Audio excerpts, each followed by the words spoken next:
What's up, everyone? I'm future meteorologist Stephen Foray, and boy, do we have a lot to talk about. Sorry for the break that I took, but I am back and ready to talk about all the stuff that's happened. So let's get right into it, and first things first, all I have to say is, it's been cold. Starting it off, check out those wind chills that we had at the end of January. It was just absolutely frigid out there. I hope everyone bundled up. -6 degrees in Islip, negatives throughout the island and the tri-state area for the wind chill. That is just crazy to see. And obviously, we were under a cold weather advisory. And on the last day of January here, before we move on to February locally, check out these low temperatures we had here on the island. 0 degrees in Islip, negatives out east, -10 degrees in West Hampton.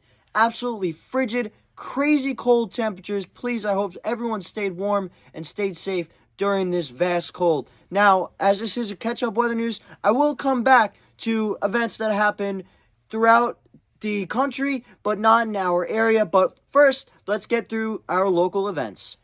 And I never got to post anything about or say Happy Groundhog Day, so obviously it's really belated now. But their predictions were right. The locals and Punxsutawney Phil all were right. An extended winter it is. Do you remember the Clipper system that came our way? Well, if you don't, here's what the National Weather Service had to say about it in their first key messages for the storm.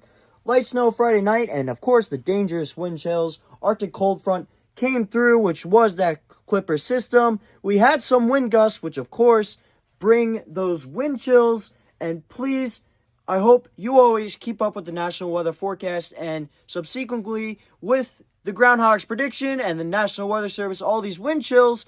An extreme cold warning was issued, and obviously take these seriously. Protect your pets. Make sure everyone's warm, protect your pipes, your garden, your plants, anything like that, because this cold is just insane. Then later, the National Weather Service posted their predictions for the snowfall amounts, which were pretty spot on, except out east saw lots more snow, which actually wasn't forecasted, but it was because that low stayed over out east for a long time. And here's a reminder, ice and snow, take it slow. I like throwing these in constantly because it is very important, as snow seems to be the theme here on Long Island. I had mentioned those wind gusts for Saturday night. Check this out, the map of the wind gust forecast, mid-40s to upper 40s throughout the island, so that fuels those crazy wind chills in the negatives, really going into the negative teens for most of Long Island and throughout the tri-state area. Just absolutely crazy. Here's what the National Weather Service had to say about all that. Hazardous wind chills continued into early Monday. The key messages were the Arctic air mass. Those winds were gusty, of course, which led to the extreme cold warning, the cold weather advisory, and those sub-zero wind chills, -15 to -25. That is insane. Of course, frostbite and hypothermia are very possible if you were out there for long periods of time, even short in some cases, outside, not bundled up. I hope if you did go out, you bundled up and you stayed nice and warm, or you just sat by the fire and cuddled up under a nice blanket. Now, before I move on to the next storm, I would just like to mention, here's the map from the National Weather Service of the actual recorded snowfall amounts from that Clipper system that we had pass through our area. Nassau and parts of Suffolk, not too much snow, but as you went towards eastern Suffolk, out towards those forks, we got like 6 to 7 inches. That's overperformed. Definitely, we did not originally expect that, as I mentioned before. Real quick, I would like to touch on the key messages. On February 10th, the National Weather Service issued for the light freezing rain and wintry mix. We had for the north shore of Long Island, not so much the south shore. Ice accumulation was possible. Snowfall was really a coating. And the impacts, as you see here, the ice accretion, the official forecast, not too much, but even 1/10 of an inch is enough to make those roads very slippery. So I hope you stayed safe during this storm. And do you remember Valentine's Day weekend, Sunday into Monday, we also had the chance for some snow?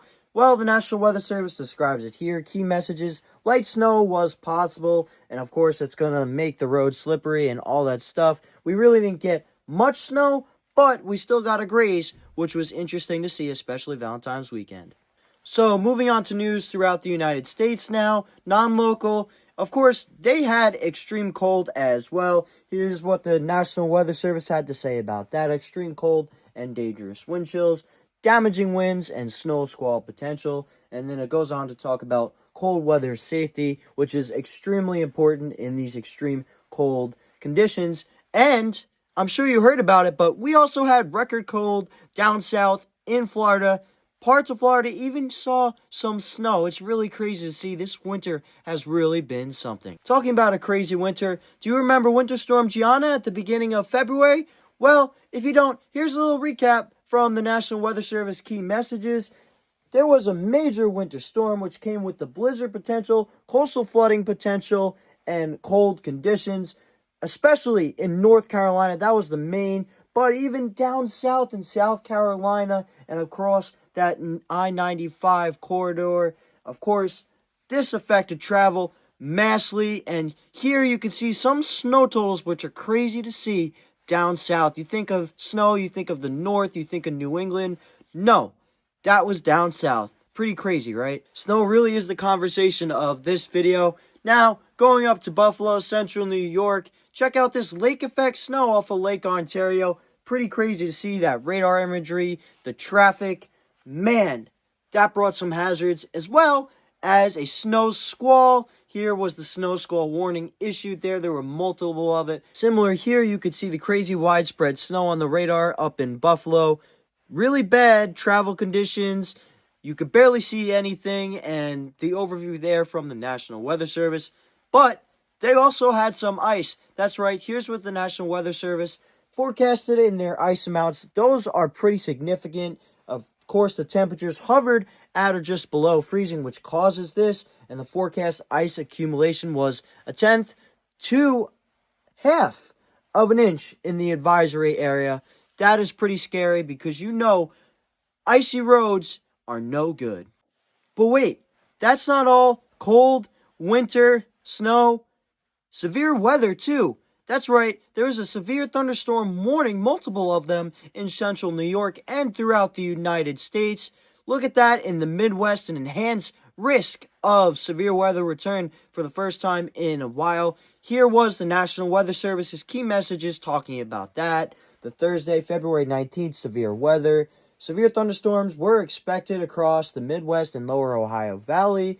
An overview: severe thunderstorms including tornadoes, large hail, and damaging wind gusts happen across parts of the Midwest and Ohio Valley today. The primary risks are stated there, as well as the timing and safety actions. That's right, we have all the weather here in this weather news, catching you up. I hope you all enjoyed it, and please don't forget to tune in to my Winter Storm Hernando Blizzard of 2026 news and forecasts, as well as stay tuned for some updates on the storm. Thank you so much for watching. I hope you enjoyed the video.